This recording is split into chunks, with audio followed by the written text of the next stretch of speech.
Bahagia berkurban, bahagiakan sesama bersama Tarbiyah Sunnah. Info kurban YTS hubungi 0811 216 1476. Download aplikasi Tarbiyah Sunnah di handphone Anda. Tersedia di Google Play dan App Store.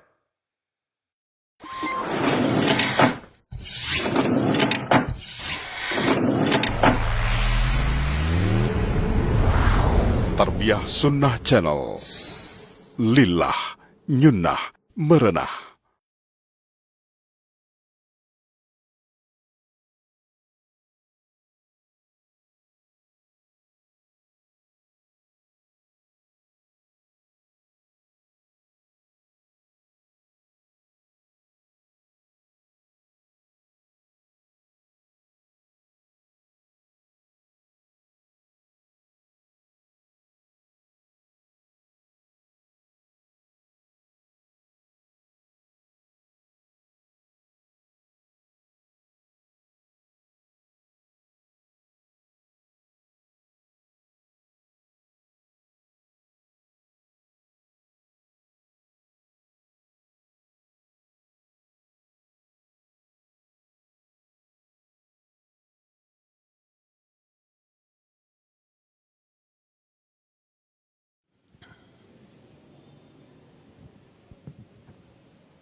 Bismillahirrahmanirrahim. Assalamualaikum warahmatullahi wabarakatuh. Innal hamdalillah nahmaduhu wa nasta'inuhu wa nastaghfiruh wa na'udzu billahi min syururi anfusina was sayyiati a'malina. Man yahdihillahu fala mudilla lahu wa may yudlil fala hadiya lahu. وأشهد أن لا إله إلا الله وحده لا شريك له وأشهد أن محمدا عبده ورسوله يا أيها الذين آمنوا اتقوا الله حق تقاته ولا تموتن إلا وأنتم مسلمون وبعد. Hadirin jamaah Masjid Agung Al-Ukhuwah Bandung yang Allah muliakan, para pendengar radio Tarbiyah Sunnah Bandung, juga pendengar radio Roja di beberapa kota, dan pemirsa Roja TV dan beberapa stasiun TV lain, juga para netizen. Kembali kita berjumpa dalam kajian khusus muslimah, tapi tak terlarang bagi ikhwan yang diselenggarakan oleh Radio Roja Cilengsi, tapi mengambil tempat di Bandung, tepatnya di Masjid Agung Al-Ukhuwah Bandung. Kita sedang membahas poin terakhir adalah tarbiyatul aulad, mendidik anak-anak. Bagaimana tahapan dalam mendidik anak? Sudah kita jelaskan beberapa poin. Poin terakhir yang kita jelaskan adalah ihtamu bihifdzil Quran. Berikan perhatian kepada anak-anak untuk menghafalkan Al-Quran. Tidak sekedar menghafal, tapi semua sikap wajib kita terhadap Al-Quran berupa membacanya disupport, supaya membaca sesering yang mereka bisa, menghafalkannya, memahami isinya. dan tentu saja mengamalkan. Minimal 4 poin itu tuh untuk level anak-anak. Membaca secara musalsal, secara berkesinambungan dari Al-Fatihah, Al-Baqarah, Ali Imran, An-Nisa, Al-Maidah terus sampai An-Nisa, sampai An-Nas. Balik lagi. Ataupun menghafalkannya, dimulai dari juz Amma terus sampai juz 29, 28 dan seterusnya, dan memahami isinya, diajarkan tarjamahnya. Syukur-syukur kalau tafsirnya dimulai dari tafsir yang ringkas. 4 itu, membaca, menghafalkan, memahami plus mengamalkan. Maka bila seseorang memperlakukan Al-Quran dengan 4 perlakuan tadi, sejak mulai proses dia menjadi manusia terbaik dalam pandangan Allah dan Rasulnya, dan manusia yang paling utama. Sebagaimana sabda Rasul SAW dalam hadis yang sahih diriwayatkan oleh Imam Muslim, khairukum man ta'allama al-Quran wa 'allamahu. Sebaik-baik kalian orang yang mempelajari Al-Quran dan mengajarkannya. Dalam riwayat Bukhari, inna afdalakum man ta'allama al-Quran wa 'allamahu. Sesungguhnya manusia yang paling utama di antara kalian adalah orang yang belajar Al-Quran dan yang mengamalkannya dan yang mengajarkannya. Malik bin Mughawil menyatakan bahwa Talhah berkata, aku bertanya kepada Abdullah bin Abi Aufa, Ausan Nabi sallallahu alaihi wasallam? Faqala la. Faqultu kaifa kataba ala an-nas al-wasiyah amaru biha wa lam yusi? Apakah dulu pernah enggak Nabi sallallahu alaihi wasallam beri wasiat? Dia menjawab tidak. Abdullah bin Abu Aufa ini seorang sahabat, dan Talha seorang tabi'in. Lalu Talha berkata lagi, bagaimana Nabi SAW mencatatkan, memerintahkan manusia untuk berwasiat? Tidak mungkin memerintahkan tapi tidak berwasiat. Lalu dijawab oleh Abdullah bin Abil Aufa, awsa bi kitabillah. Nabi SAW mewasiatkan kitab Allah. Hadis ini riwayat Imam Bukhari dalam kitab sahihnya. Berkata Imam Al-Hafidh Ibnu Hajar Al-Asqalani rahimahullah ketika menjelaskan hadis ini.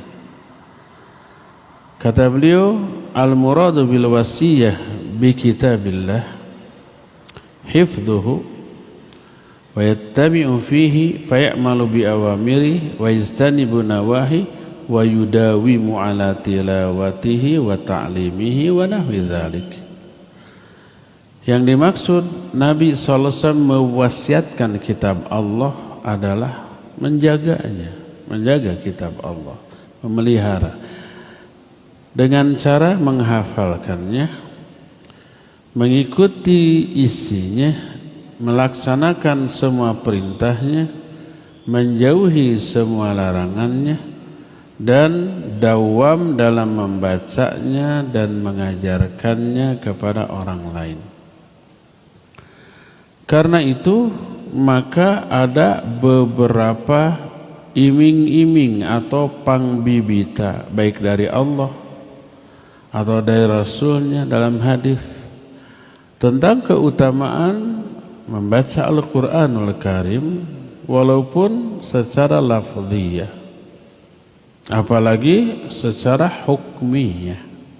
Ada 2 jenis bacaan kita kepada Al-Quran. Jenis pertama tilawah lafziyah, berupa membacakan Al-Quran secara lafaz, dengan lisan, dengan mulut kita, lidah kita. Itu disebut tilawah lafziyah. Tapi yang paling utama adalah tilawah hukmiyah. Makna tilawah hukmiyah adalah mengamalkannya, mengaplikasikannya.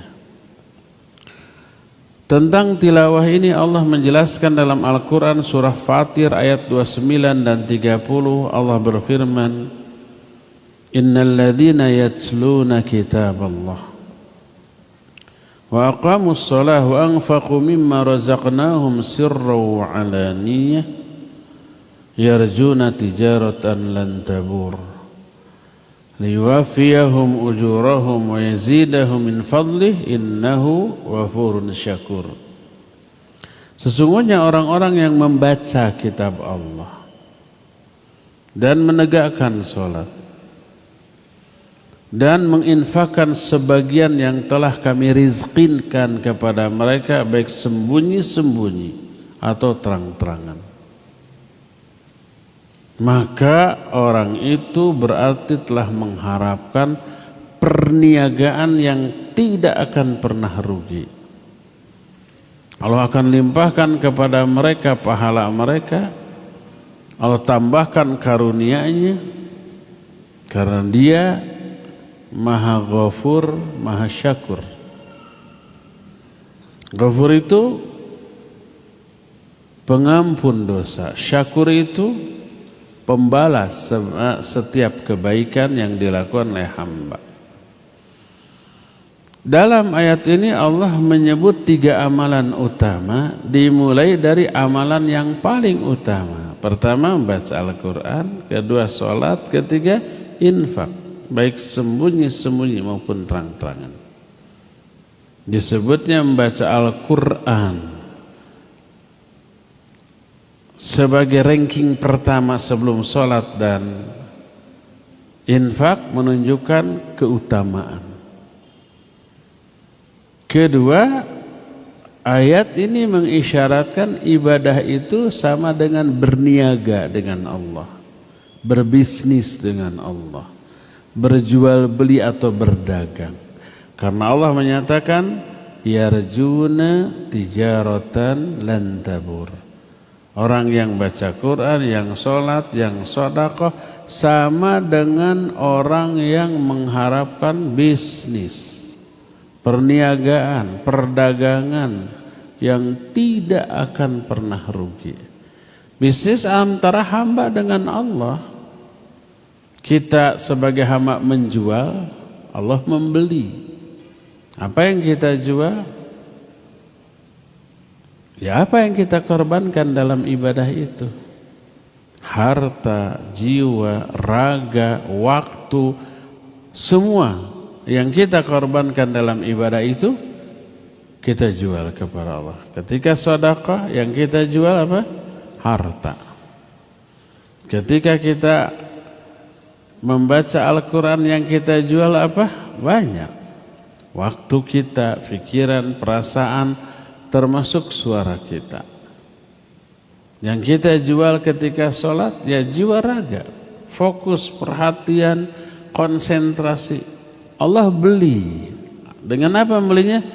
Dengan pahala, dengan ampunan, dengan ridhonya, dengan rahmatnya, dengan surga. Allah berfirman, Innallaha ashtara minal mu'minina anfusahum wa amwalahum bi anna lahumul jannah yuqatiluna fi sabilillah fayaqtuluna wa yuqtalun wa'dan alaihil haq. Sesungguhnya Allah telah membeli jiwa dan harta orang mukmin dengan surga. Orang mukmin menjual harta dan jiwanya, Allah membelinya dengan surga. Ya ayyuhalladzina amanu hal adullukum ala tijarah tunjikum min adzabin alim tu'minuna billahi wa rasulihi wa tujahiduna fi sabilillahi bi amwalikum wa anfusikum.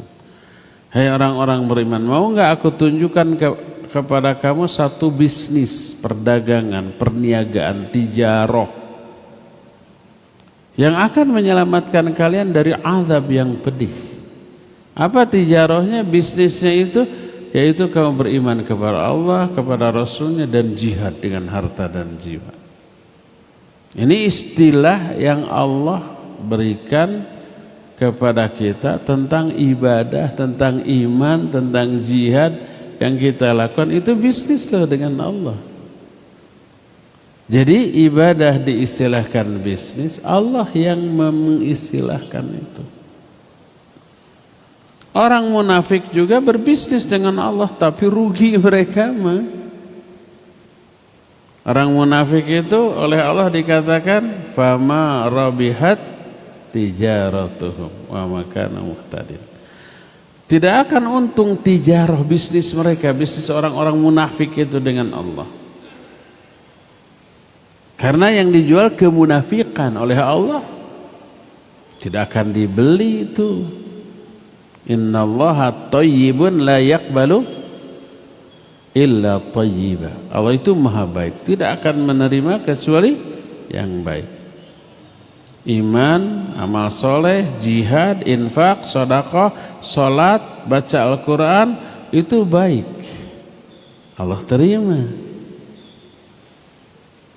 Tapi kalau niatnya buruk, riya, Allah tolak. Ya enggak? Fawailul lil musallin tuh. Salat itu menjual diri si hamba dengan salat kepada Allah, tapi ada riya, ada sahur, buruk, ditolak oleh Allah. Atau jangankan Allah, kita aja sebagai manusia yang tak sempurna, ada orang menjual barang tapi buruk, jelek, mau nggak kita beli? Enggak. Ini ada durian si montong tapi busuk, penuh belatung. Dilihat, dibuka, loncat belatung, mau kita beli? Enggak mau. Karena buruk. Salat, infak, atau sedekah, atau baca Al-Quran, tapi riya, buruk, ditolak oleh Allah Azza wa Jalla. Apalagi yang dijualnya keburukan seperti kemunafikan. Orang-orang munafik itu juga dianggap bertijarah dengan Allah. Tapi yang mereka jual kemunafikan, apa katalah fama rabihat tijaratuhum wa makanu muhtadin. Tidak untung tuh tijarah mereka. Jadi ayat tadi, orang yang membaca Quran, yang sholat, yang sedekah, itu mengharapkan perniagaan atau bisnis dengan Allah yang tidak akan pernah rugi. Liyuwafiyahum ujurahum wa yaziduhum min fadlih. Allah akan limpahkan pahala, itu sebagai keuntungan tuh. Allah tambah karunia, dan innahu ghafurur rahim. Karena Allah maha ghafur dan maha syakur. Innahu ghafurun syakur. Allah maha pengampun. Kenapa? Setelah menyebut jenis ibadah, 3 ibadah, diakhiri Allah maha pengampun. Maknanya, siapa orang yang melakukan ibadah yang tadi disebutkan akan dapat ampunan Allah, dan syakur, balasan yang baik dari Allah. Syakur itu maha berterima kasih.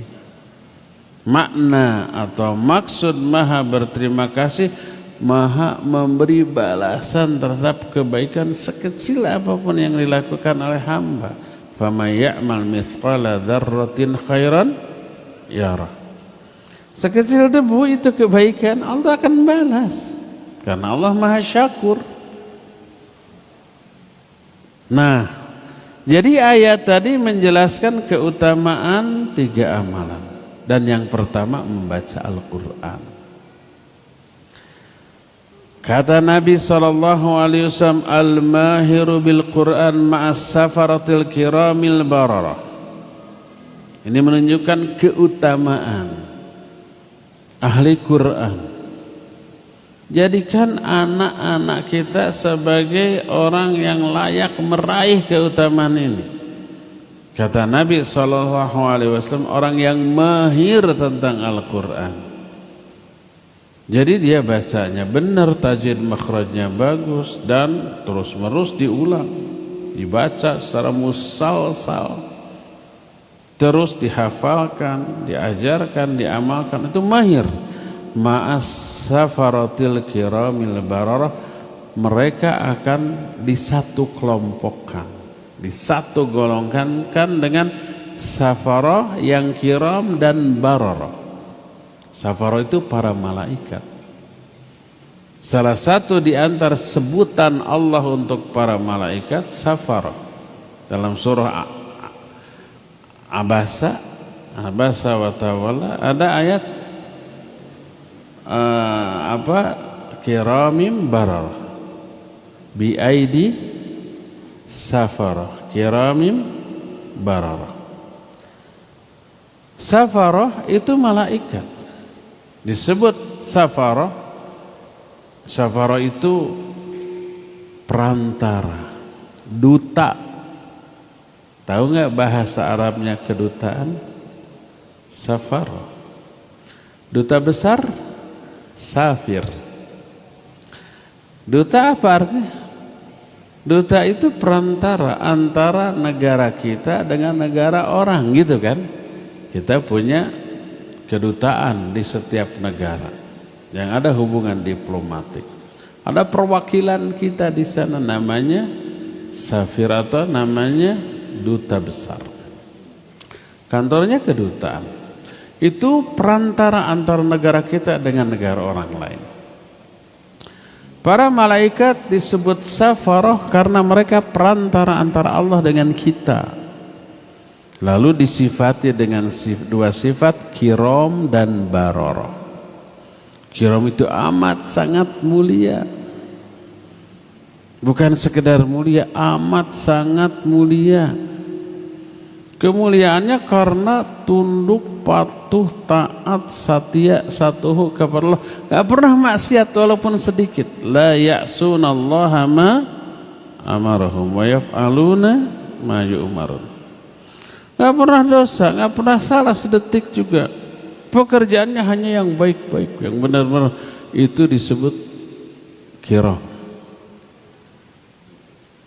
Bararah, makhluk yang selalu berbuat baik kepada makhluk lain. Perbuatan baik malaikat kepada makhluk lain, apalagi kepada kita manusia, luar biasa. Para malaikat pemikul arsy aja sambil memikul arsy bertasbih kepada Allah sambil mendoakan orang-orang yang beriman agar diampuni dosanya, agar ini, agar dan terakhir dimasukkan dalam surga Aden. Baik banget tuh para malaikat kepada kita. Makanya disebut bararah.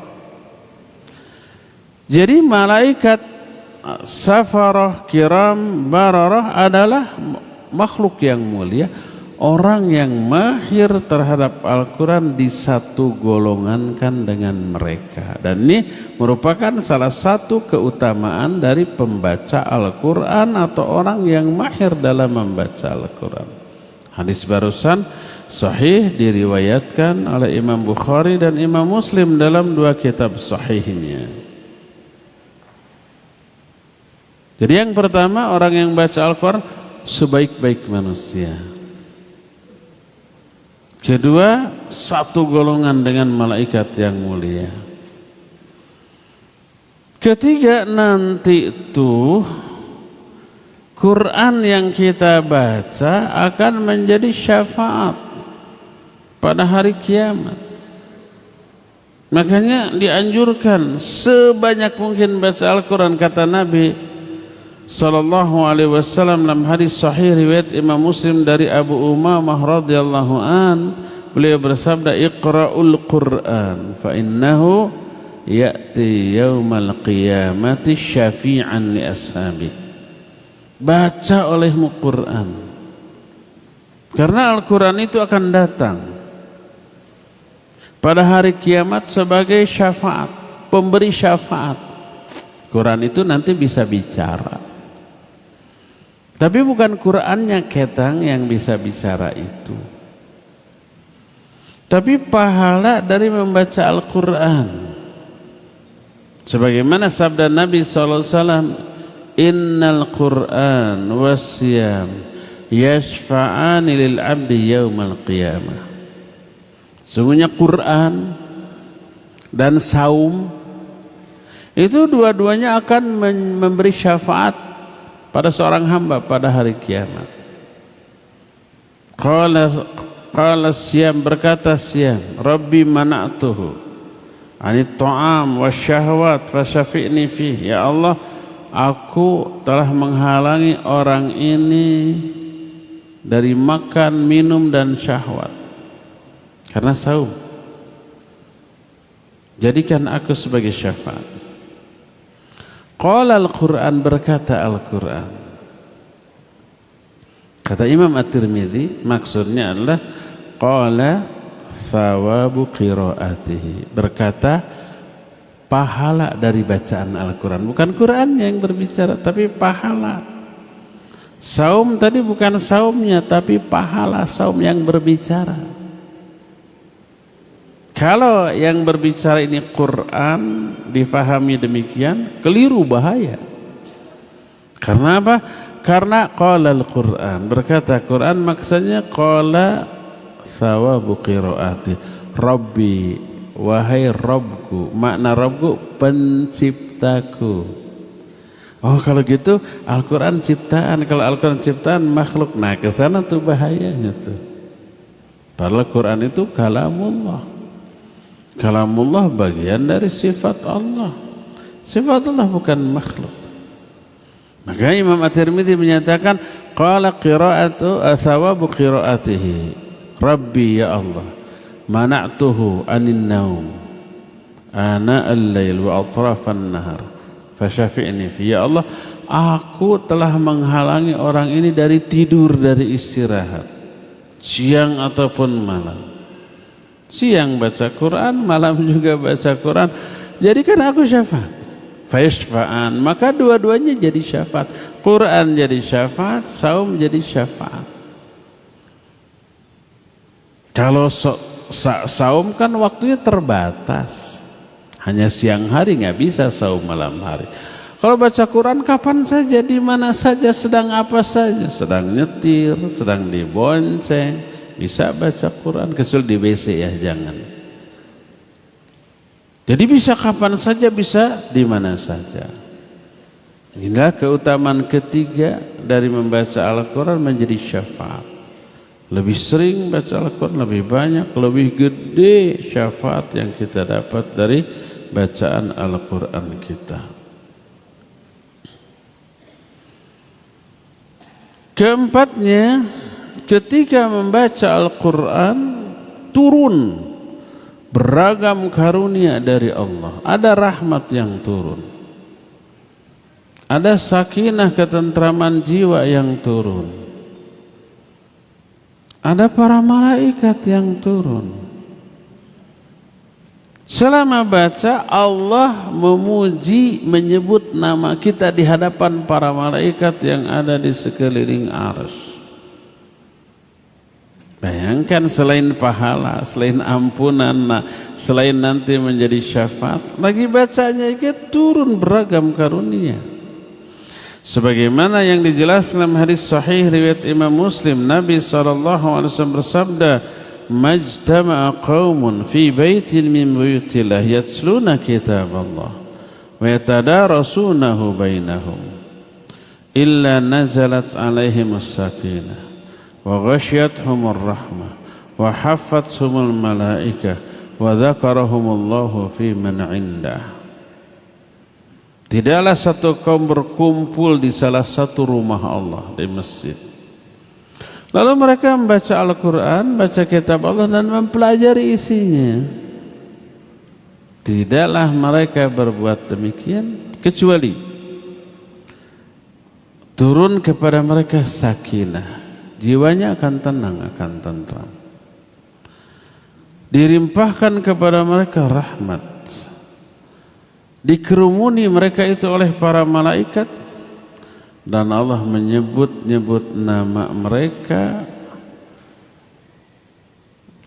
di hadapan para malaikat yang ada di sekelilingnya. Ada 4.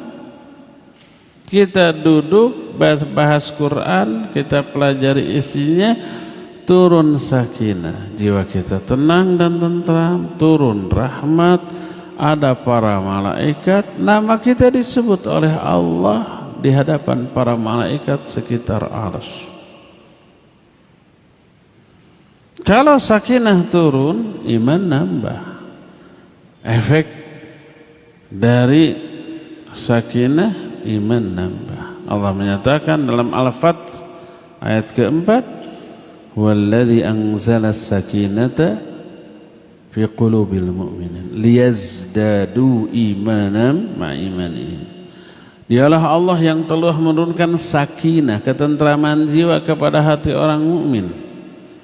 Salah satu penyebab turunnya sakinah, bahas Quran, baca Quran dibahas.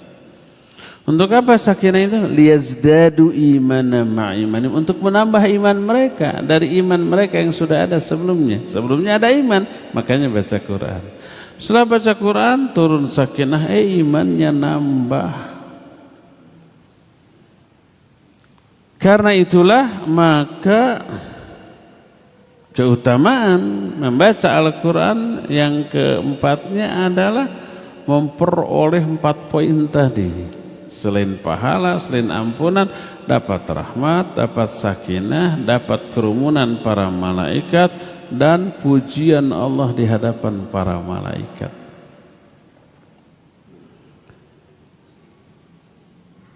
Kalau pahala jelas, tapi bagaimana, sebesar apa pahalanya? Pahala itu dihitung per huruf. 1 huruf 1 kebaikan. 1 kebaikan dilipat gandakan menjadi 10 kali lipat. Hadis dari Abdullah bin Mas'ud radhiyallahu an, Nabi sallallahu alaihi wasallam menyatakan, "Man qara'a harfan min kitabillah falahu bihi hasanah wal hasanatu bi asyri amsalihha la aqulu alif lam mim harfun walakin alif harfun lam harfun mim harfun." Rawahu Tirmidzi. Kata Nabi SAW, siapa orang yang baca 1 huruf saja dari kitab Allah, maka dari 1 huruf itu dibalas 1 kebaikan. 1 kebaikan dilipat gandakan 10 kali. Aku tidak berkata alif lam mim itu 1 huruf, tapi 3 huruf. Alif, lam, dan mim 3 huruf. Sudah 30 kebaikan tuh. Bismillahirrahmanirrahim. 19 huruf, sudah 190 kebaikan tuh pahalanya. Terus 1 pahala kebaikan itu segede apa sih? Coba bayangkan hadis yang berikut ini. Dalam Sahih Muslim diterima dari Uqbah bin Amir radhiyallahu an bahwa Nabi sallallahu alaihi wasallam bersabda, "Afala yaghdu ahadukum ilal masjid fata'allamu aw fayaqra'u ayatain min kitabillahi azza wa jalla khairul lahu min naqatain wa thalathun khairul lahu min thalath wa arba khairul lahu min arba wa min a'dadihinna minal ibil." Kata Nabi SAW, kalau salah seorang di antara kamu pergi ke masjid lalu belajar atau membaca 2 ayat dari kitab Allah, 2 ayat saja, dia akan peroleh pahala. Pahala itu lebih baik daripada berkorban dengan 2 ekor unta yang besar. 3 ayat lebih baik, lebih besar pahalanya daripada berkorban dengan 3 ekor unta. 4 ayat lebih baik daripada 4 ekor unta. Sejumlah ayat lebih baik pahalanya dibanding berkorban dengan sejumlah ekor unta. Bayangkan kalau kita berkorban dengan 2 ekor unta, dengan 1 ekor unta, kebayang manfaatnya lahir batin dunia akhirat. Katakanlah unta itu seukuran sapi di kita ya. Satu sapi berapa kilo tuh? Ada yang 100 kilo ya. Ada yang 100 kilo. Itu berapa ratus bungkus tuh satu sapi. Bisa dibagikan ke sekian ratus kepala keluarga. Manfaatnya banyak. Lahir batin dunia akhirat. Segede itu pahala membaca satu ayat Al-Quran. 2 ayat sama dengan berkorban 2 ekor unta. 10 ayat 10 ekor unta. 100 ayat 100 ekor unta. Makin banyak pahalanya. Itu gitu tuh pahala membaca Al-Quran itu.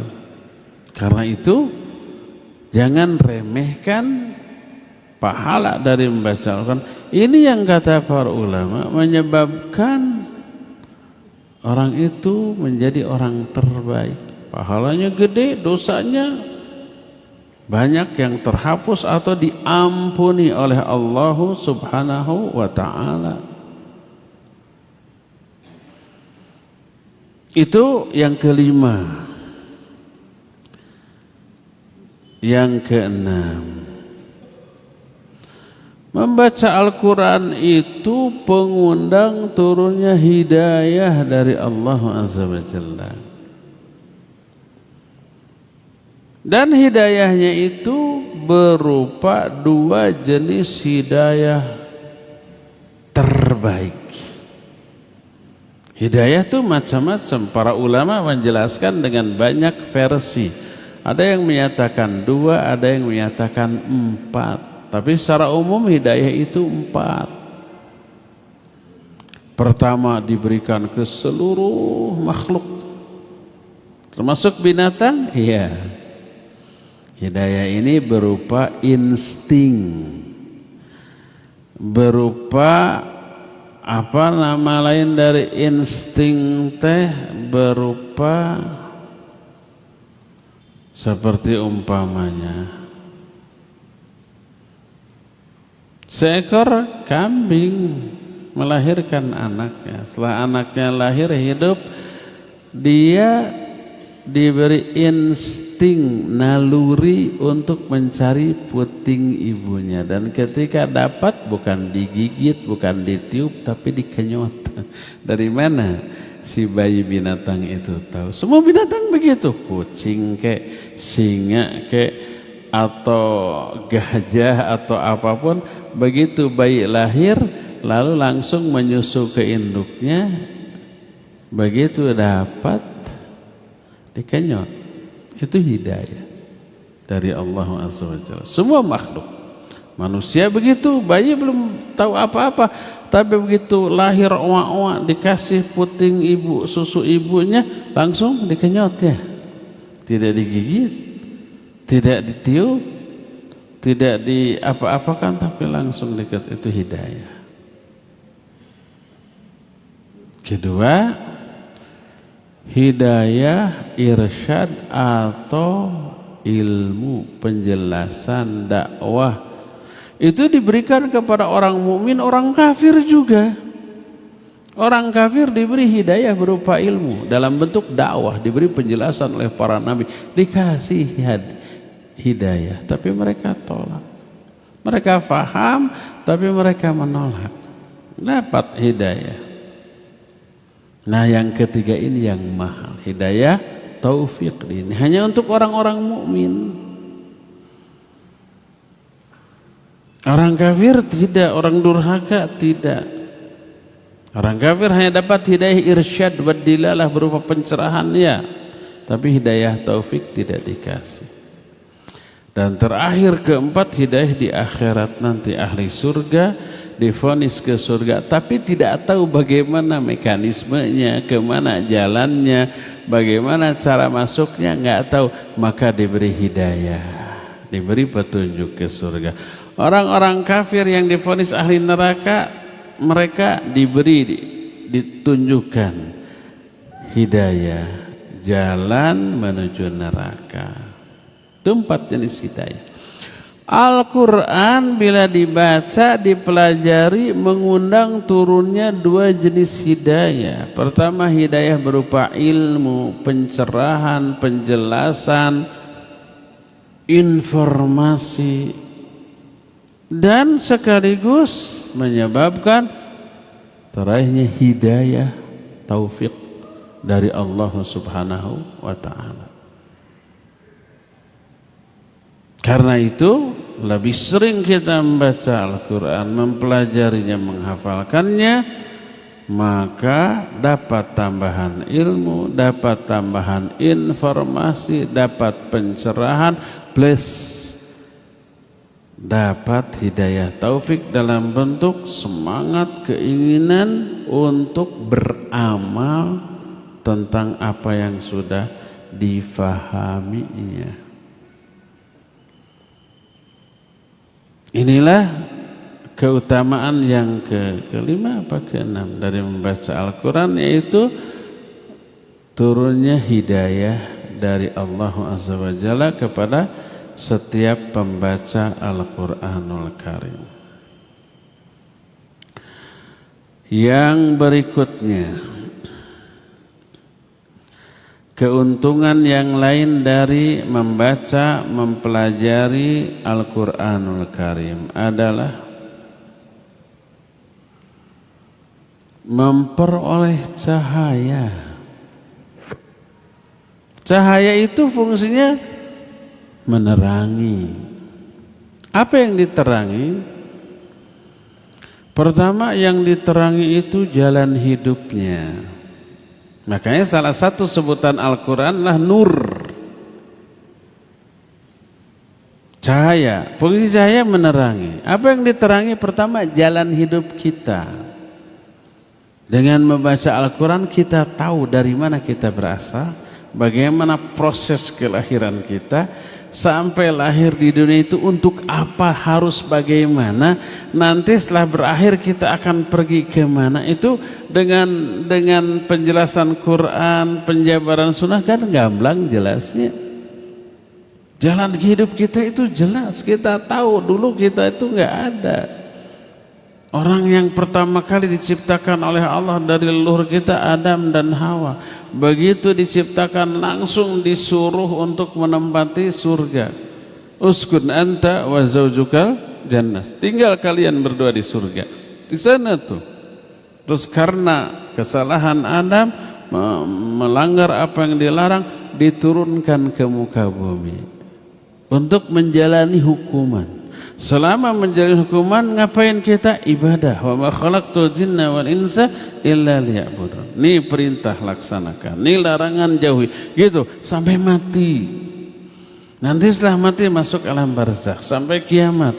Nanti setelah kiamat ada hisab sampai berakhir ke surga dan ke neraka. Gamblang enggak tuh perjalanan hidup kita? Jelas terang benderang.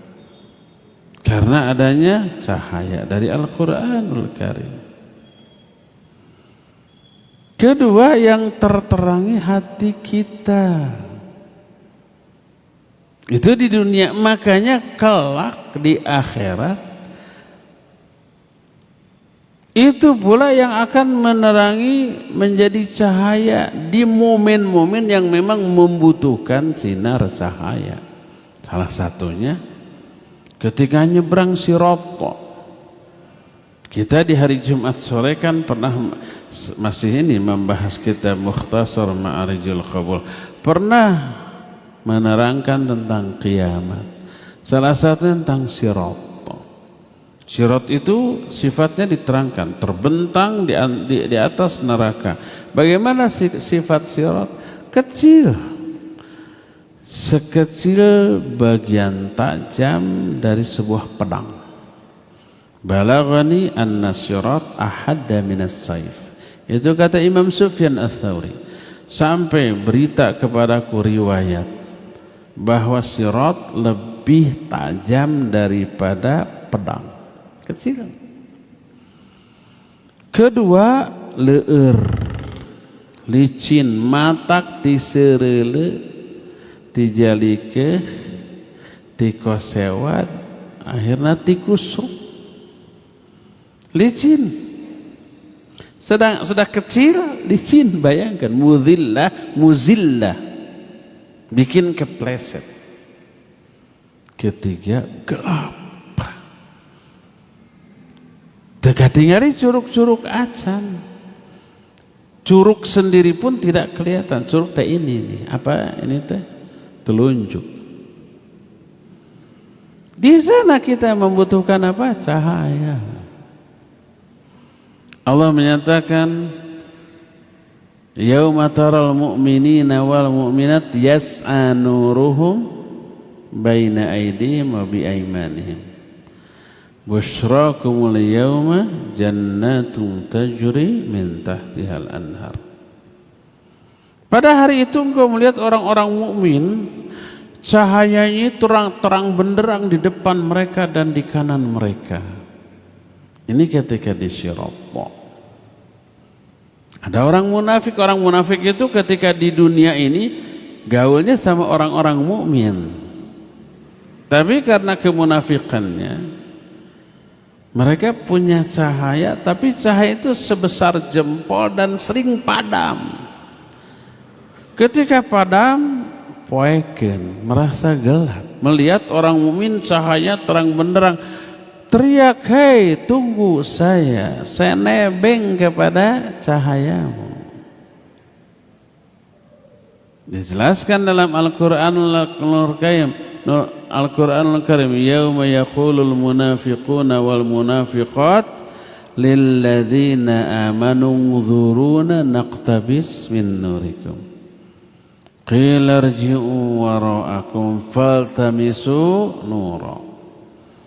Pada hari itu orang-orang munafik lelaki perempuan berteriak kepada orang-orang mukmin, tunggu kami ikut nebeng kepada cahayamu. Diterima enggak oleh orang-orang mukmin? Enggak. Qila irji'u wara'akum. Enggak. Mundur, enggak boleh. Faltamisu nura. Cari cahayamu sendiri. Enggak diterima. Sana. Apa kata orang munafik? Alam nakum ma'akum. Bukankah dulu kita sama-sama? Waktu di dunia kan sama-sama, bareng-bareng gaul gitu kan? Karena orang munafik juga gaul sama orang-orang mukmin, ikut sholat dan seterusnya. Tapi sholatnya cuma 3 waktu, zuhur, asar, maghrib, udah. Isya, subuh mah di rumahnya. Orang munafik isya, subuh, sholat. Di mana? Di rumah, nggak berjamaah. Karena malas, berat. Athqalu salah alal munafiqin salatul fajr wa salatul isya. Seberat-berat salat bagi orang munafik salat fajar dan salat isya. Seandainya walau ya'lamuna ma fihi min al-fadl la atauhuma walau habwa.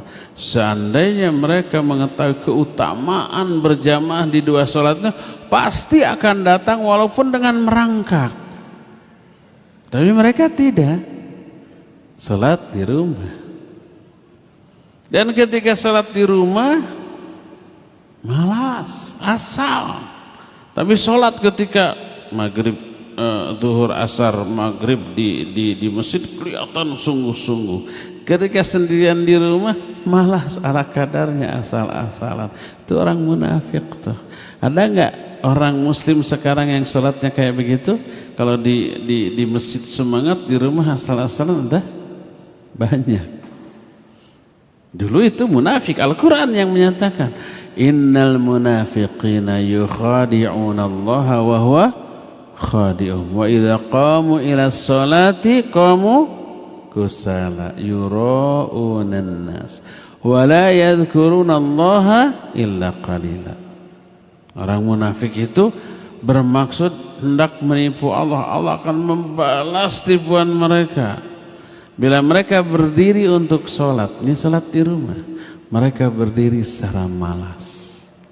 Kenapa malas? Tapi kalau zuhur, asar, maghrib mah semangat, yura'una nas, karena cuma sekedar ingin dilihat oleh manusia.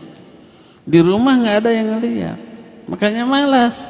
Tapi sholat. Wala yadhkuruna Allah illa qalila, dan mereka tidak ingat dalam salatnya kepada Allah kecuali sedikit.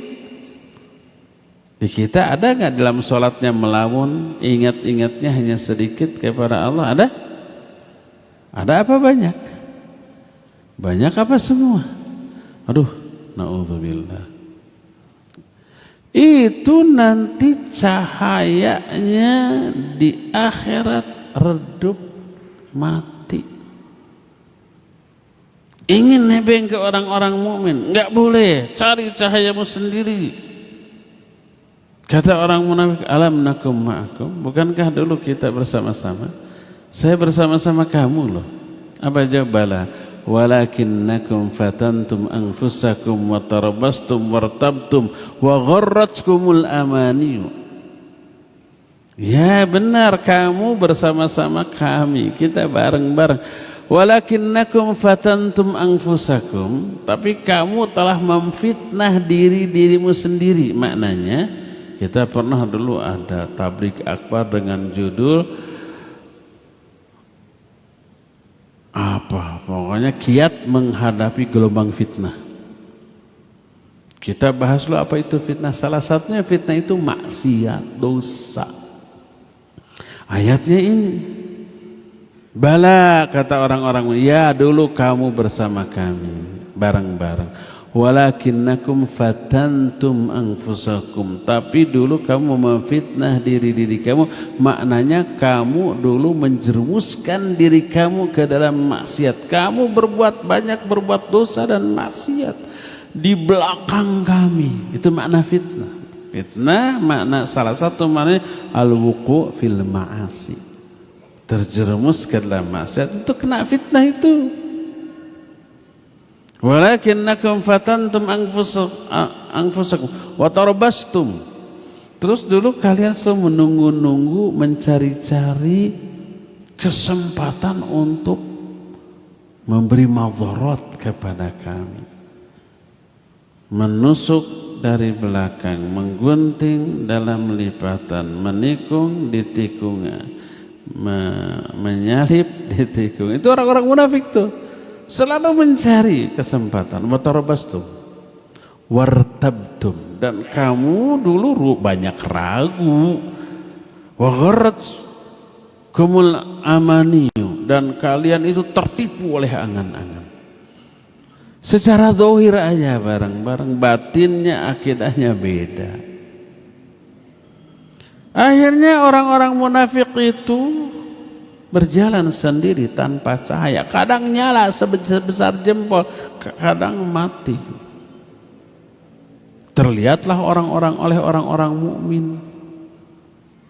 Mereka takut cahaya mereka juga akan mati, lalu berdoa, Rabbana atmim lana nurana waghfir lana. Ya Allah, sempurnakan bagi kami cahaya kami. Jangan padam seperti orang-orang munafik. Jadi orang-orang mukmin dapat cahaya nanti di akhirat, di saat kita semua sangat butuh kepada cahaya itu. Dari mana sumber cahaya itu?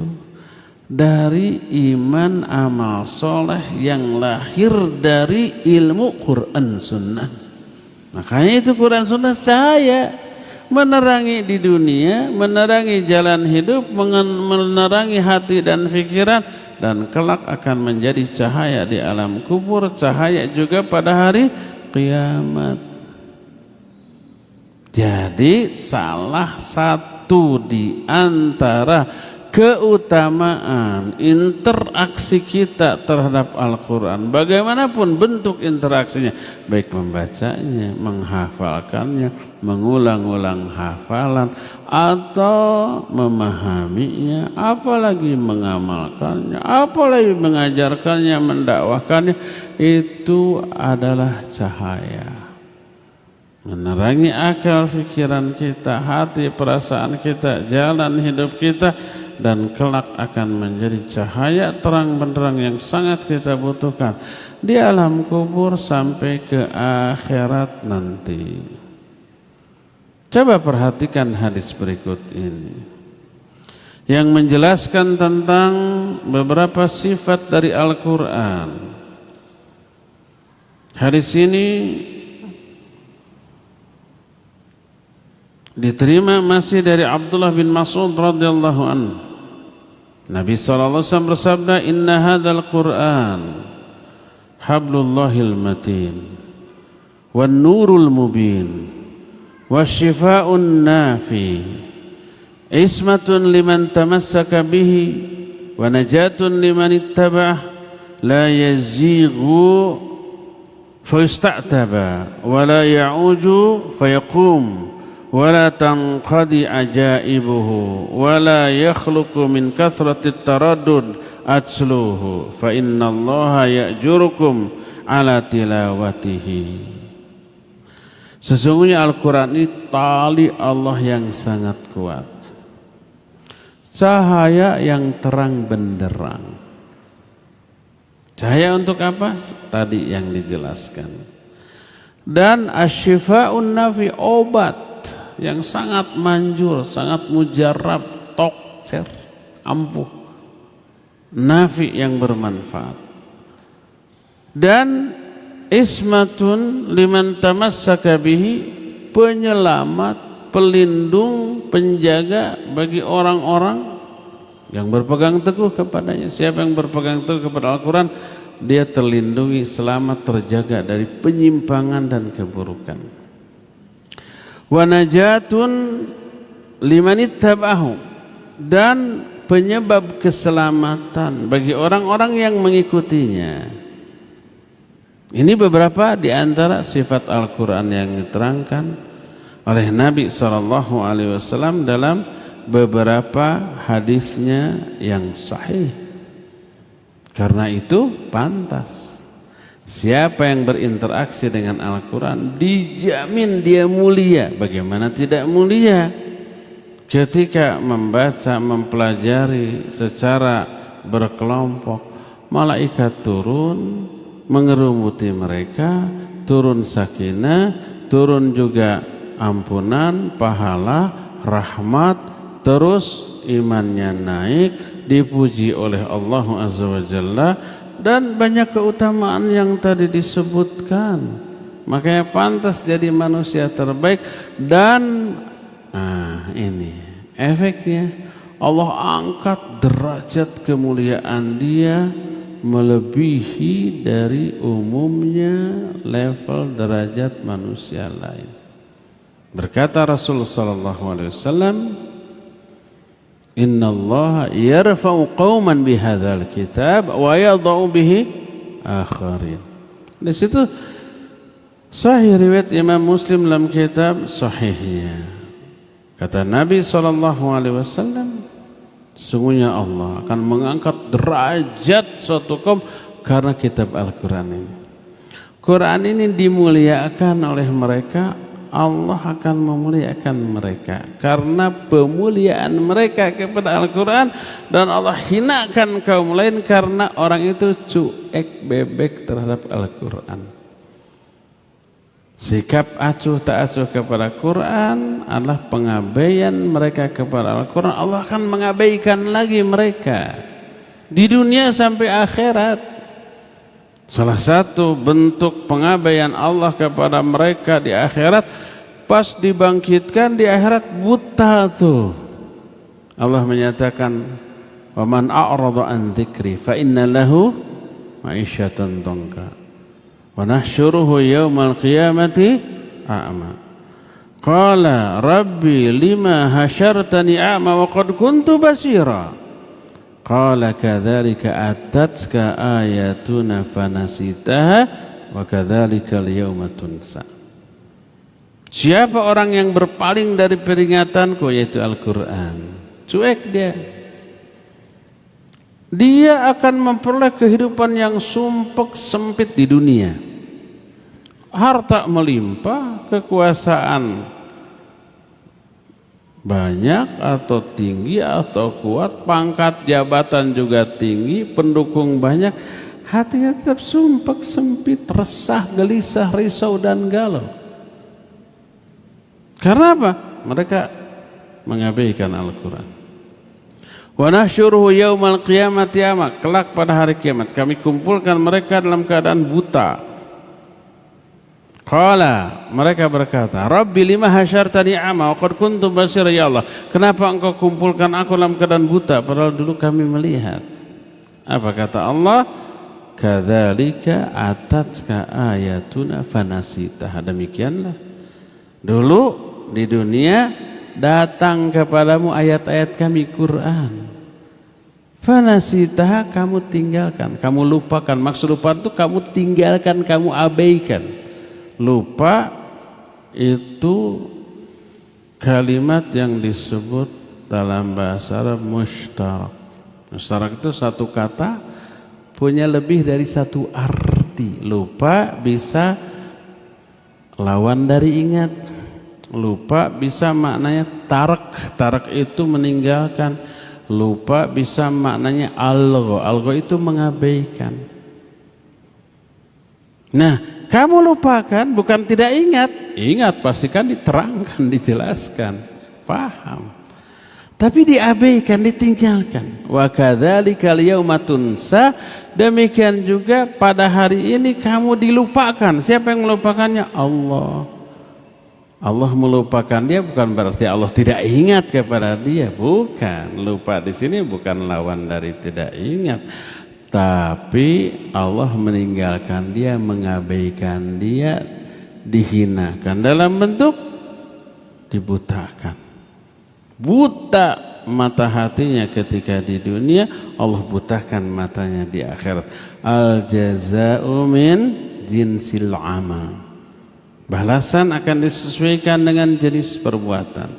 Jenis perbuatannya di dunia dia itu mengabaikan Al-Quran, Allah akan abaikan dia di akhirat.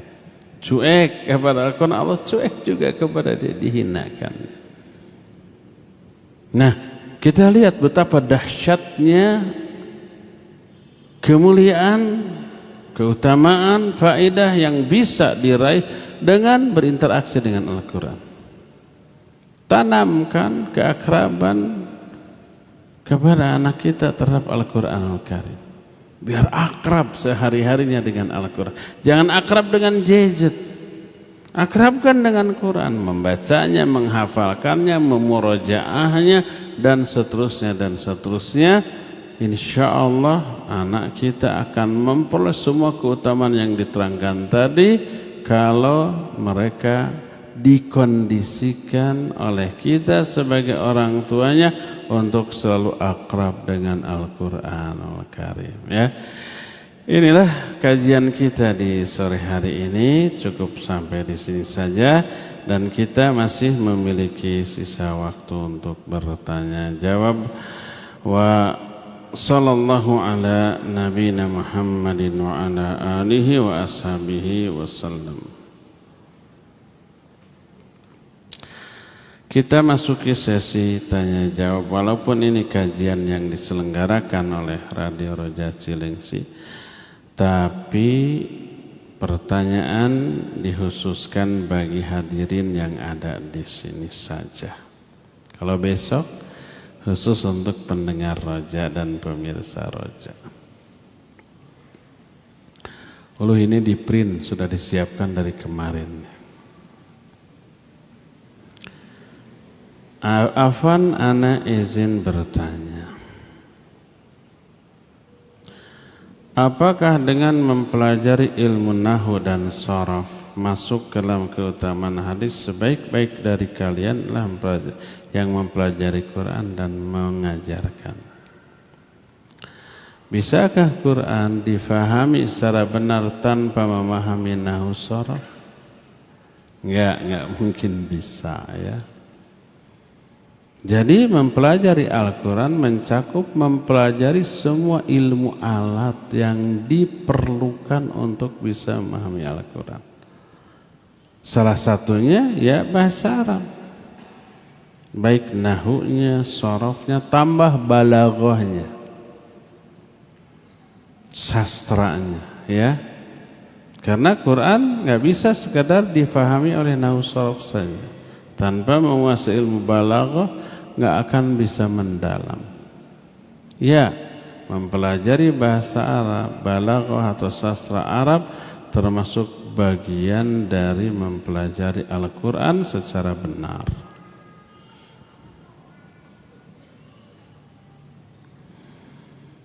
Bagaimana pendapat Ustaz tentang kaidah?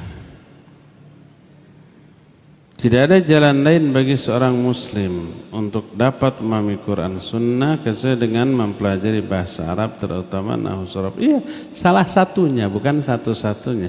Hanya nahwu shorof saja nggak cukup. Ada ilmu lainnya, ada 9 fan ilmu alat untuk memahami Quran. Bukan di sini tempatnya. Nahwu shorof hanya salah satu. Bahkan belum satu juga, 2/3 dari salah satu bahasa Arab saja. Nahwu, shorof, dan balaghah. Balaghah, badi, bayan, ma'ani. Itu ada rinciannya lagi itu. Nah, ada 8 fan atau disiplin ilmu lain ya. Pelajari semua, insya Allah semakin komplit alat untuk memahami Al-Quran, semakin mendalam pemahaman kita, insya Allah. Beri kami motivasi untuk istiqomah mempelajari kedua cabang ilmu tersebut. Ikhwan, semangatlah mempelajari nahwu shorof. Tuh, sudah saya kasih motivasi. Gimana caranya? Perlu diketahui. Bahasa Arab adalah hidayah. Tak akan Allah berikan kepada orang-orang secara umum serampangan, enggak. Orang-orang tertentu yang Allah kasih hidayah, Allah akan gampangkan dia memahami bahasa Arab. Bahasa Arab itu bahasa tersulit di dunia karena banyaknya kasus. Satu kata dalam bahasa Arab bisa pecah menjadi 108 kata. Dari fa'ala saja satu kata, pecahannya fa'ala yaf'ilu fa'lan, fa'ilun maf'ulun, if'il, la taf'il, dan seterusnya. Itu baru satu wazan. Tambah satu huruf, fa'ala yufa'ilu mufa'alatan, fahuwa mufa'ilun, wa dzaka mufa'alun, terus. Tambah satu huruf di awal, af'ala yuf'ilu if'alan, fahuwa muf'ilun, wa dzaka muf'alun, terus. Tambah satu huruf di tengah, fa'ala yufa'ilu taf'ilan, fahuwa mufa'ilun, wa dzaka mufa'alun, terus. Itu sudah berapa puluh yang barusan aja, satu kata. Itu ada 108 kata. Liar, mual liar. Nanti ada rumusnya gitu ya. Asal tahu rumusnya kita bisa sendiri ya. Yang lebih liar adalah nahwu. Itu baru ada kecerdasan. Intinya hidayah. Siapa yang Allah beri hidayah, Allah mudahkan. Nah, hidayah hanya diberikan kepada orang yang layak menerima. Beriman, beramal soleh, memuliakan akhlaknya mulia, Allah gampangkan. Makanya belajar bahasa Arab atau ilmu-ilmu syar'i lain barengi dengan ibadah, barengi dengan ketakwaan, barengi dengan banyak melakukan kebaikan, barengi dengan menghindarkan dosa-dosa dan maksiat, baru Allah akan mudahkan. Kalau belajar bahasa Arab atau ilmu syar'i lain, tapi mengabaikan sholat, mengabaikan saum Ramadan, mengabaikan kemuliaan akhlak, terus terjerumus dalam dosa dan maksiat, itu penghalang hidayah. Makanya tak heran banyak orang udah tahunan belajar bahasa Arab nggak bisa-bisa. Ikut kursus bahasa Arab, semangat. Pertemuan pertama semangat, kedua liar, ketiga pusing, keempat letoy, kelima udah nggak hadir lagi. Bulan depan dibuka lagi kursus bahasa Arab, ikut lagi. 5 kali pertemuan bubar lagi. Sudah 100 kali begitu, nggak paham. Ada yang begitu? Banyak. Ini hidayah. Semangat, bersungguh-sungguh, bila perlu korbankan uang kita untuknya. Kata Imam Syafi'i, akhi, lan tanalal ilma illa bisittah. Sa'unabbi'uha bitafsil. Wahai saudaraku, kamu nggak bisa meraih ilmu kecuali dengan 6. Aku akan terangkan kepadamu dengan rinci. Pertama, zakat, kecerdasan.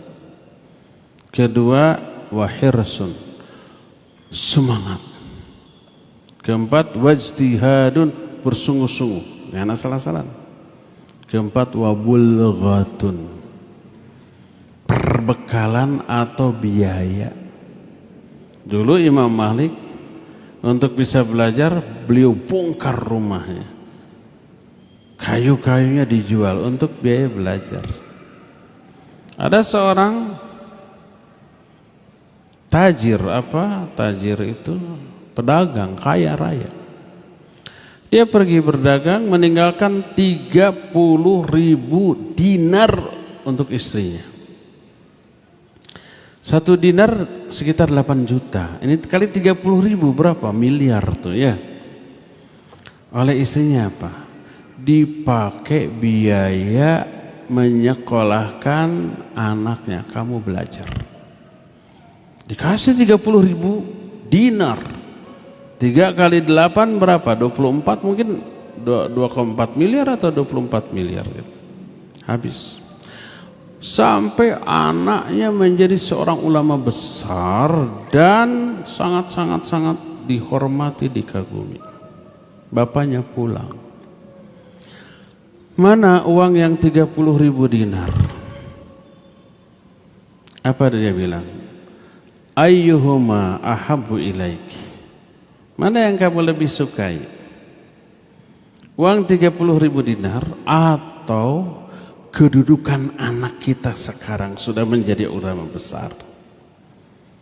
Apa kata ayah? Demi Allah, kedudukan kemuliaan anak kita sekarang lebih aku sukai daripada uang 30.000 dinar. Apa kata istrinya? Uang 30.000 dinar diberikan kepada anak kita untuk biaya selama belajar. Ini hasilnya. Apa kata suaminya? Kalau begitu kamu tidak menyia-nyiakan harta yang aku berikan kepadamu. Imam Malik membongkar rumahnya, dijual perabotan-perabotan dan bahan-bahannya, sampai ini kata para ulama, man talabal hadis aflas. Siapa orang yang belajar hadis, dia pasti bangkrut, dia pasti miskin. Imam Malik sampai miskin setelah beliau menjadi ulama, dunia mengejarnya. Itulah bulghah namanya ya. Kelimanya sahbatu ustadin, bersahabat dengan ustad. Keenamnya watulu zamanin, waktunya panjang. 6 resep yang diberikan oleh Imam Syafi'i untuk berhasil dalam meraih ilmu: kecerdasan, semangat yang tinggi, kesungguh-sungguhan, biaya. Menginfakkan harta untuk belajar itu luar biasa, sama dengan infak di jalan Allah.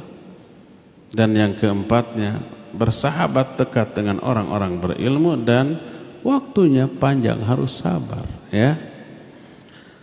Ya, semoga ikhwan atau akhwat yang memiliki keinginan, cita-cita untuk memahami bahasa Arab dan ulum syariah lain, Allah mudahkan, Allah kasih hidayah sehingga kelak insyaallah menjadi ulama.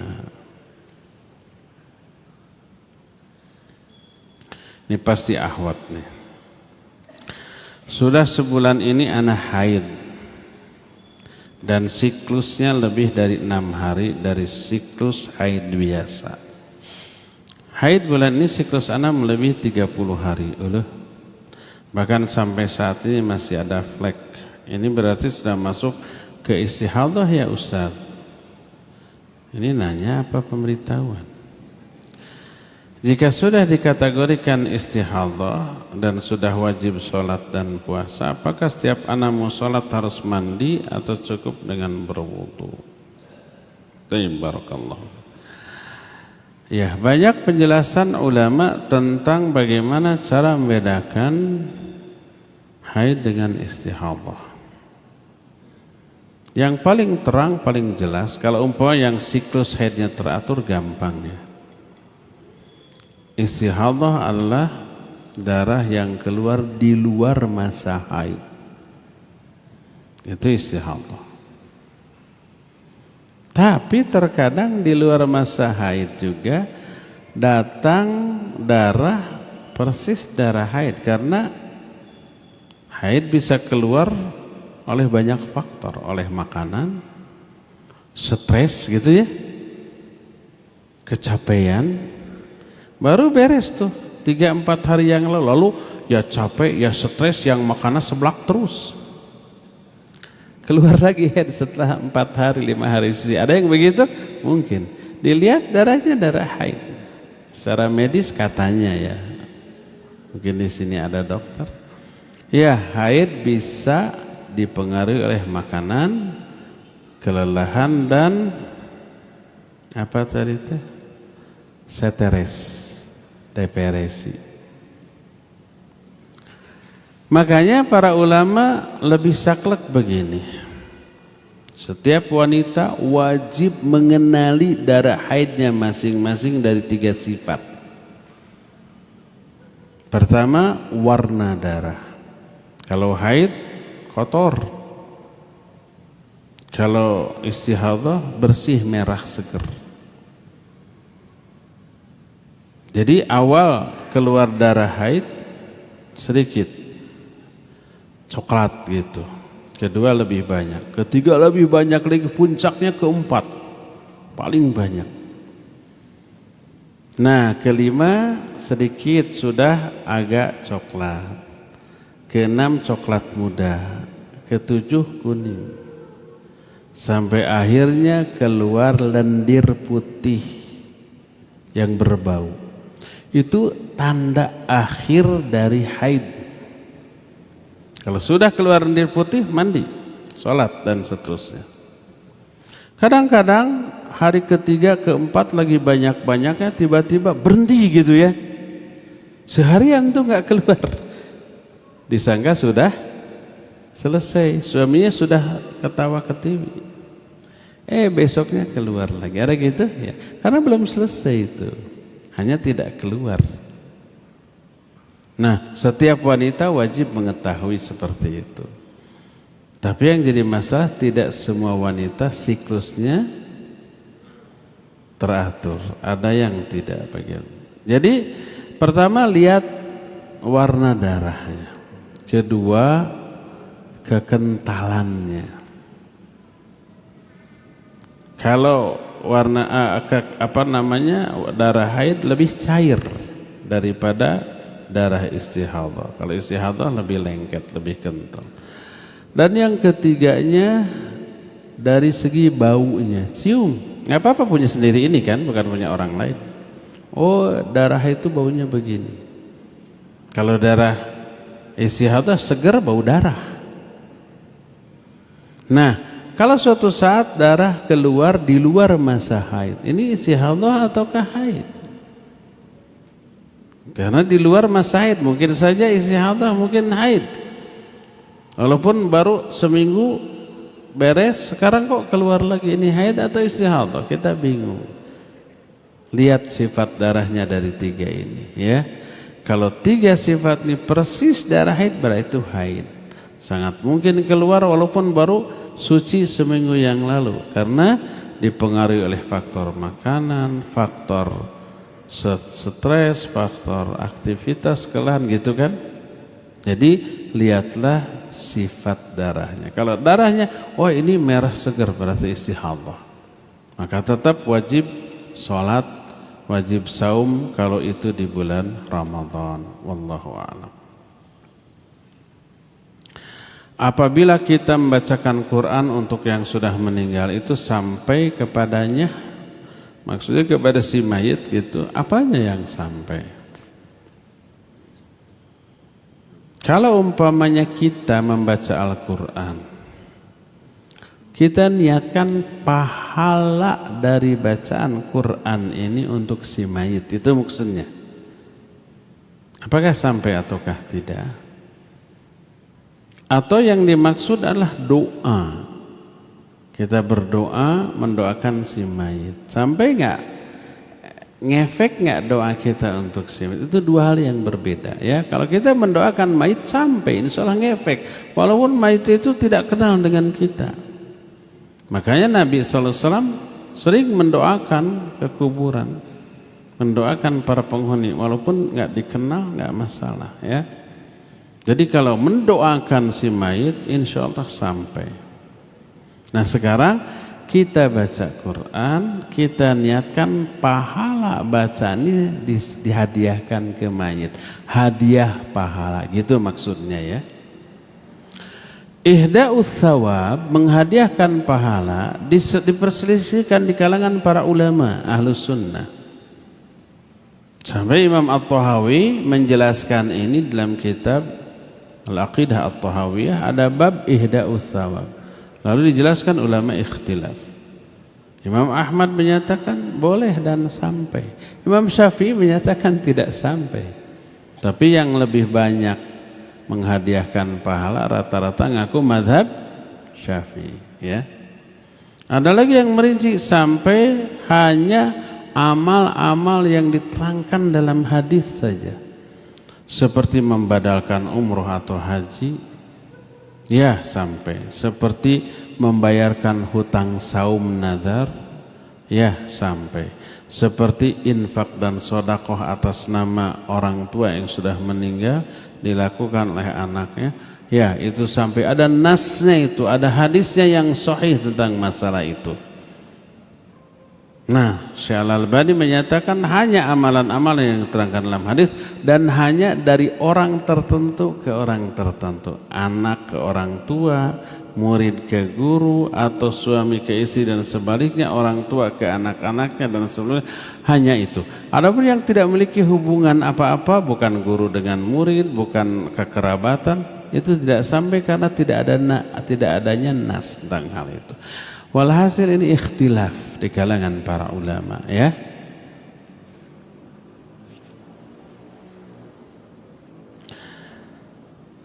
Anak SD kelas 1 bagusnya dimutkinkan dulu bacaan Qur'annya atau hafal dulu. Mau SD, TK, SMP, SMA ataupun dewasa, pertama harus benar dulu, tahsin dulu, tajwid makhrajnya dulu. Jangan dulu kehafalan.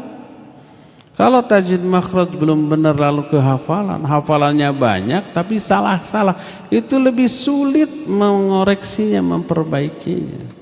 Jadi sebelum kehafalan, tajwid makhraj dulu yang benar ya. Setelah tajwidnya benar, makhrajnya benar ya, baru kehafalan. Jangan langsung kehafalan sebelum tajwid makhrajnya benar. Ustaz, saya sedang sedih. Karunya teh. Saya akhwat yang sedang bekerja di suatu perusahaan, sudah hampir 1 tahun saya emosian. Saya jadi emosian. Ya gitu, baru 1 tahun. Mungkin dari dulu emosian. Sampai disindir oleh rekan kerja. Umur saya paling kecil. Bukan paling kecil atau paling muda gitu. Mereka rata-rata 40 tahun ke atas. Saya rasa saya emosian karena job desk dan tidak sesuai dengan perjanjian di awal. Dan saya ditolak untuk kenaikan gaji. Padahal saya megang 2 kerjaan. Karena itu saya suka emosi dan judes ke rekan kerja yang rata-rata 40-an. Udah gak ada pertanyaan, curhat. Jangan ke saya, ke bos. Saya nggak bisa menaikkan gaji. Kalau saya bosnya, sudah saya taikkan berapa maunya gitu. Nanti negosiasi. Mohon nasihat Ustaz. Nasihat saya, curhat ini barusan sampaikan ke bosnya, ke atasan. Insya Allah didengar ya. Cuma dikabulkan atau tidaknya nggak tahu, tapi didengar, pasti didengar.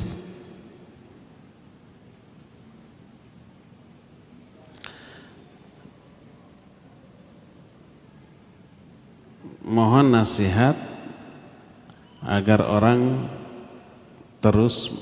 tidak terus menyindir. Saya ingin keluar tapi saya belum dapat yang baru. Tidak disebutkan apa ini sudah nikah apa belum, ya. Kalau sudah, curhatkan ke suami, kata sudah kamu nggak perlu kerja, saya yang menanggung. Itu aja sudah bagus, ya. Kalau sudah kerja, kalau sudah bersuami. Kalau belum, cari suami, berhenti kerja, ya. Tapi suami jangan pengangguran. Berhenti kerja, suami nganggur, bisa bubar nanti. Semoga Allah memberi solusi dan kesabaran kepada akhwat ini. Jangan emosian lagi. Kakak anak lagi membutuhkan uang untuk keseharian dan membayar hutang-hutangnya.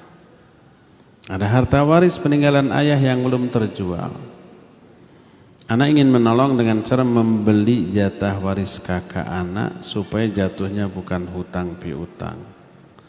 Bukan hanya sebatas meminjamkan. Tapi pada saat yang bersamaan, sesungguhnya anak sedang menabung karena ingin segera berhaji tahun depan. Karena kalau menunggu dari pemerintah masih belasan tahun lagi hajinya. Manakah yang sebaiknya didahulukan? Apakah membeli hak waris kakak karena akan menolong dia, ataukah tetap berencana haji? Kalau sudah mampu haji, wajib haji. Membantu atau membeli aset kakak nggak wajib. Tapi haji rukun Islam. Kalau sudah mampu wajib haji dulu. Nanti ketika haji minta di sana kepada Allah. Jadi haji itu seluruh uang yang kita keluarkan untuk haji Allah akan ganti nanti, ya. Lebih dari apa yang kita keluarkan. Itu yakini. Nanti sepulang haji seluruh masalah ekonomi kita terhandle, tercover. Termasuk keinginan untuk menolong. Ada orang nih, ya, ada orang. Orang itu punya mobil butut dan dia punya uang untuk menukarkan dengan yang baru. Apa yang terjadi? Orang tuanya ngomong ingin umroh. Dia bingung, uang ini cukup untuk umroh, tapi untuk mobil nggak ada, mogokan wae. Dia konsul ke ustadz. Ustadz bilang, penuhi orang tua, wajib itu. Apa yang terjadi? Akhirnya dia berangkat umroh bersama orang tuanya. Apa yang terjadi? Pulang, mobil baru dapat, uang utuh seperti sedia kala. Allah membuka jalan sebenarnya. Jalannya tidak terduga. Ini aplikasi dari ketakwaan. Wa may yattaqillah yaj'al lahu makhraja wa yarzuqhu min haitsu la yahtasib. Nggak kepikiran itu uang dari mana. Tiba-tiba sepulang haji itu sudah, sepulang umrah itu langsung ada rezeki yang tak disangka-sangka. Mobil jadi baru, uang yang dia keluarkan untuk orang tuanya utuh lebih dikit lah daripada yang dia keluarkan. Tuh begitu. Begitulah cara Allah mengaturnya. Jadi haji dulu karena itu wajib. Sepulang haji coba lihat ya sensasinya. Jika sujud terakhir boleh diucapkan tidak usah, boleh pakai bahasa Indonesia enggak? Maksudnya berdoa pada waktu sujud gitu, bukan hanya terakhir, pokoknya sujud sholat aja. Iya harus ada ucapan lisan, jangan mingkem dalam hati, jangan. Karena zikir, doa adalah amalan lisan, tapi harus diikuti oleh penghayatan. Ucapkan.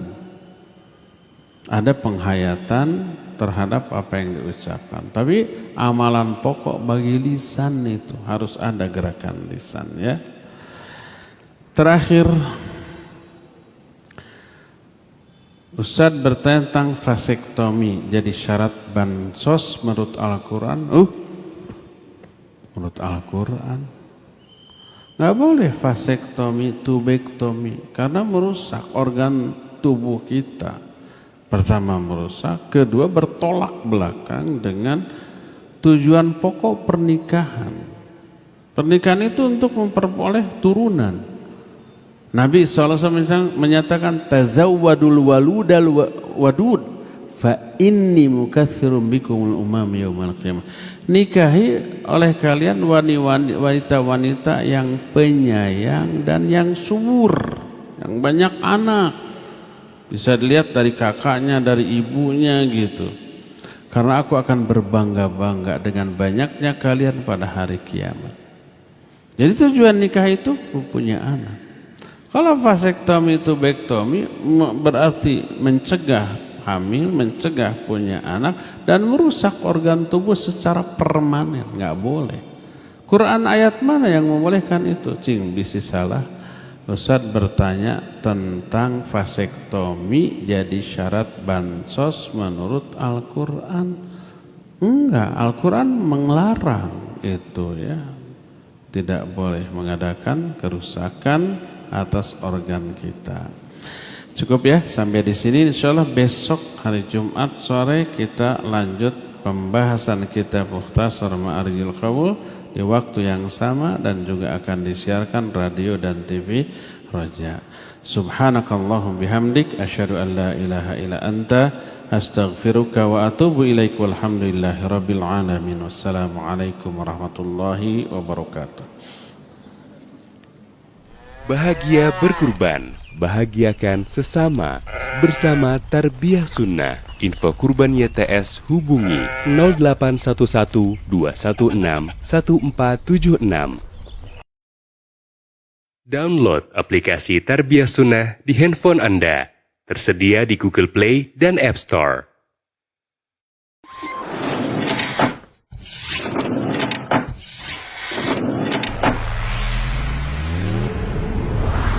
Tarbiyah Sunnah Channel. Lillah, nyunnah, merenah.